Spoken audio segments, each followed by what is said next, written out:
দাদা এটিএম এ ক্যাশ আছে? হ্যাঁ আছে। जो तुम मेरे हो तो मैं कुछ नहीं मांगू অদিতি বিদ্যুৎ, और तुम কেমন আছিস? ভালোই। তুই কেমন আছিস? এই চলে যাচ্ছি। 7 বছর ধরে শুধু চলেই যাচ্ছে। হ্যাঁ ওই আর কি। তা কোথায় থাকছিস এখন তুই? ওই আগে যেখানে থাকতাম।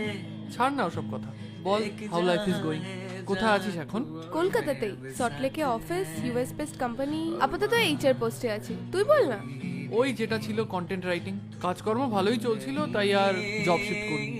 7 বছর ধরে তুই সব একই রেখেছিস। দেখ আমি জানি আজকে আমারই ভুলের জন্য আমরা এতটা। না না, ছেড়ে তো আমি গেছিলাম, তারপর যখন ফিরে এলাম ততদিনে তুই অন্য কারো। আমারই ভুল। এ দেখ, এতদিন পর আমাদের দেখা আর আমি কি সব উল্টোপাল্টা কথা বলছি। এনিওয়েজ বল, তাহলে সে এখন আছে না গেছে? নেই রে, বহুদিন। আর 1 বছরের বেশি আমাদের রিলেশনশিপটা ওয়ার্কও করেনি। ও তারপর? তারপর আর কি, তুই খোঁজ নিতে এসেছিলিস। চেষ্টা তো অনেকবারই করেছিলাম, কিন্তু তো নাগালই পাইনি। সবসময় তোর এক্সকিউজ দেওয়ার বাজে অভ্যেসটা গেল না এখনো? আর বল। Sorry, I am sorry. তারপর? তারপর কি আর হবে? এই 1 সেকেন্ড। হ্যালো মাম্মাম, তোমার স্যার চলে গেছে। তোমার জন্য স্প্যাগেটি বানিয়ে রাখা আছে, তুমি বেলা আন্টিকে বলো তোমায় দেবে।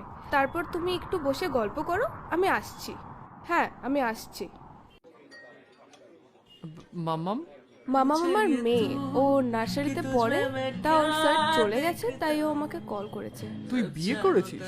হ্যাঁ এই বছর 5 হলো। তার ঠিক 1 বছর পরে মাম্মাম। তারপর থেকে ওকে নিয়েই আছি। আর তোর হাজবেন্ড? সে অনেক বড় গল্প, এখন আমার কাছে মাম্মামই সবকিছু। তুই সেপারেটেড? বাট তুই বিয়েটা কাকে করেছিলি? আমারই একজন সিনিয়র কলিগ ছিল, মেবি এখন ব্যাঙ্গালোর আর উটি কোথাও একটা আছে। বাট ছাড়, চল এখন বাদ দে। আমার জন্য মাম্মাম ওয়েট করে আছে, আমাকে এখন বাড়ি যেতে হবে। এই এক মিনিট, তুই আমার ব্যাপারে কাজ বাদে কিন্তু আর কিছুই জিজ্ঞেস করলি না। তোর ব্যাপারে আমি সবই তো জানি। 7 বছরে বিয়ে তো দূরের কথা, একটা প্রেমও করিস। ফোনটা দে। দে।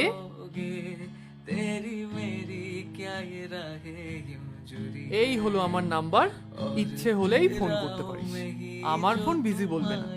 नहीं ওকে। तो प्यार से ही